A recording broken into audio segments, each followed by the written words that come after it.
நமஸ்தே.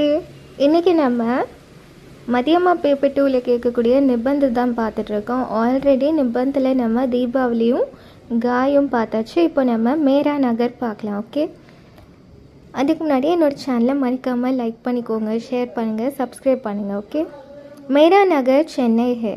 यह दक्षिण भारत में है। यह समुद्र के किनारे पर बसा है। यह तमिलनाडु की राजधानी है। यह भारत के बड़े शहरों में एक है। ஃபஸ்ட்டு சென்டென்ஸ் என்ன சொல்லியிருக்காங்கன்னா, என்னோட சிட்டியோட நேம் வந்து சென்னை அப்படின்னு சொல்லியிருக்காங்க. இது வந்து சவுத் இந்தியாவில் இருக்குது அப்படின்னு சொல்கிறாங்க. அதனால தான் தக்ஷின் பாரத் அப்படின்னு சொல்கிறாங்க.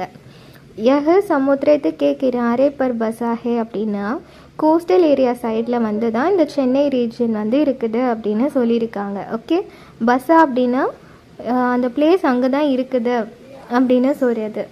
இங்கே வந்து தமிழ்நாடு தான், தமிழ்நாட்டில் இருக்கக்கூடிய ஒரு தலைநகரம் எதுன்னு கேட்டால் சென்னை தான். ஸோ அதான் இந்த சென்டென்ஸில் சொல்லியிருக்காங்க.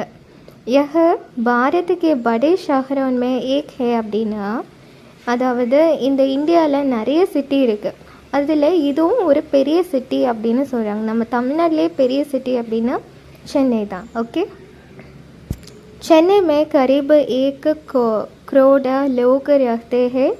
यहाँ कई धर्मों और जातियों के लोग रहते हैं। यहाँ कई भाषाओं बोलने वाले लोग रहते हैं। यहाँ उन अनेक स्कूल और कॉलेज है. ஓகே, இதில் என்ன சொல்லியிருக்காங்க, ஃபஸ்ட்டு சென்டென்ஸில் இந்த பேராகிராஃபில் என்ன சொல்கிறாங்கன்னா, சென்னையில் வந்து 1 கோடி மக்கள் வாழ்ந்துட்டுருக்காங்க. இங்கே வந்து எல்லா ரீஜியனில் இருக்கக்கூடிய மக்களும் எல்லா கேஸ்டில் இருக்கக்கூடிய மக்களும் வாழ்ந்துட்டுருக்காங்க. இங்கே நிறைய லாங்குவேஜ் பேசக்கூடிய மக்களும் இந்த சென்னையில் வாழ்ந்துட்டுருக்காங்கன்னு சொல்கிறாங்க. நம்ம சென்னையில் இங்கே நிறைய ஸ்கூல்ஸும் காலேஜஸும் இருக்குது அப்படின்னு சொல்லியிருக்காங்க. ஓகே, சென்னை में कई बड़े बड़े बाज़ार है। यहाँ सब तरह की चीज़ों मिलती है।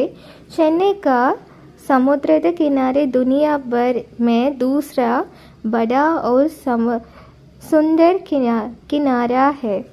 लोग यहाँ आकर अपना मन बहलाते हैं और खुश होता है. ओके, खुश होते हैं. இதில் என்ன சொல்கிறாங்க அப்படின்னா, சென்னையில் வந்து பெரிய பெரிய மார்க்கெட் எல்லாமே இருக்குதுன்னு சொல்லியிருக்காங்க. அந்த எல்லா மார்க்கெட்லையுமே எல்லா திங்ஸுமே நம்மளுக்கு கிடைக்கும் அப்படின்னு சொல்லியிருக்காங்க.